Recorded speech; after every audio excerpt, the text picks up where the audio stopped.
Hey everybody, it's Erica Elizabeth, and a lot of you guys been asking me how do I do color theory with these acrylic paint markers and how I make my art so vibrant. And before I show you guys how I do it, I need to show you how color even works in the first place. And that starts with color theory.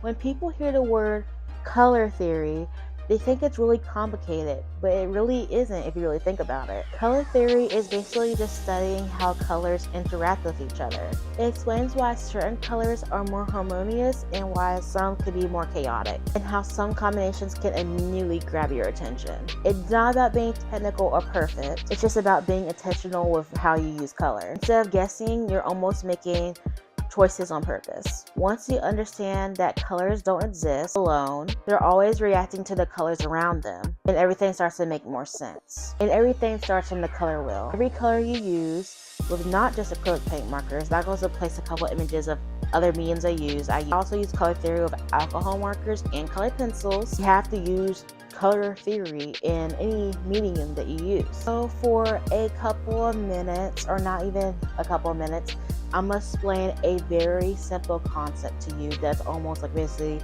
the basis of color theory, which is the color wheel. And I'll put a color wheel right here.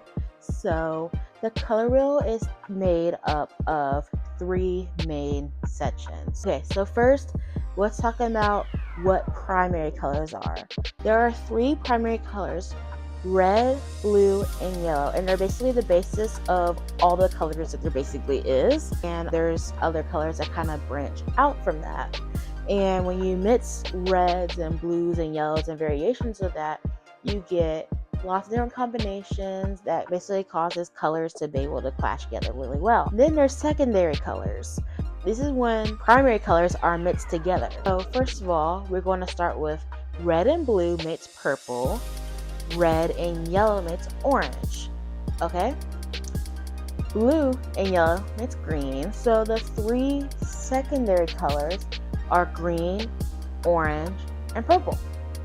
Okay, so those are like the other three colors that you get when you mix those other first primary colors together. And the last colors are tertiary colors. These colors are a lot more complicated because they're a lot more specific. For example, when you mix red and orange together, you get like red orange. Yeah, that's basically what they call it. It's basically the primary color and the secondary color put together in one name. So I guess you can guess the rest here. Orange and yellow makes orange yellow. Green and yellow make green yellow. Blue and green make blue green. Purple and blue make blue purple. And lastly, red and purple make red purple. So there is 6 tertiary colors. So like I said, there's 3 primary, 3 secondary, and 6 tertiary colors. Now, a lot of people assume that my pieces look very vibrant because I use bright colors. That's actually not the main reason, and it's simply not completely true.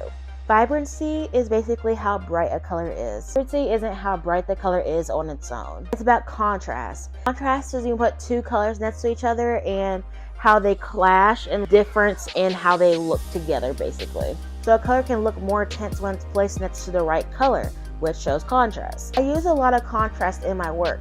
As you see, as I put some of the pieces here, warm colors next to cool colors, muted colors next to saturated ones show that contrast can make your work look more alive. Another thing is color placement. I don't really spread the brightest colors around my piece evenly. I choose where your eye wants to go and let the color basically do the work. And finally, I think about saturation and value. Saturation is the richness and the intensity of a color, and value is the lightness and the darkness of a color. So when you think about using saturation and value, not everything is fully saturated, which allows certain areas to really pop. Color theory doesn't make your art less creative.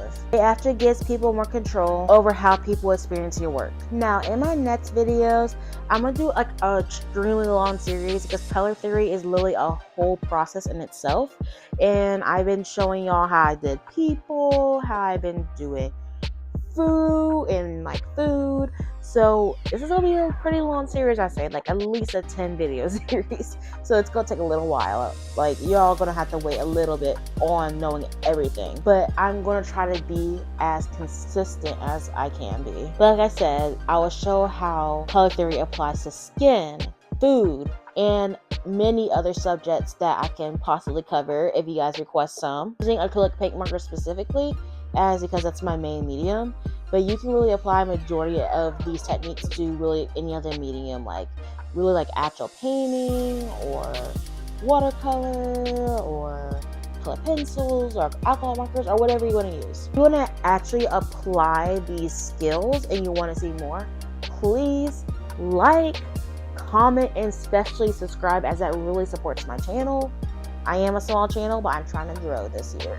I'm probably going to upload another one a couple hours after this, and it's going to be on color harmony, as you will learn how certain colors work with each other. So I'll be talking about annulus, complementary, and other terms that you're going to need to know so you can know how to put these colors next to each other. So be on a lookout for that. All right, I'll talk to you guys next one. Bye.